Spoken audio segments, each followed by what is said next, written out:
channel of me is Black Shark 5, and today I would like to show you how you can change the food apps on this device.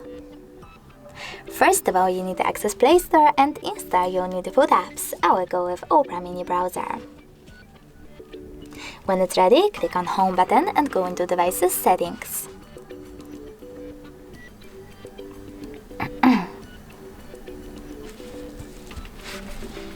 Now you need to select Apps section over here and choose Manage Apps. Then click on those three dots at the top right corner and select the food apps. Finally, just click on one of those options. I wish to change my browser, so I will go with Browser. Choose one of your apps by tapping on the chosen one, in my case Opera, and click on the back button. As you can see, after that, the food app on my smartphone has changed.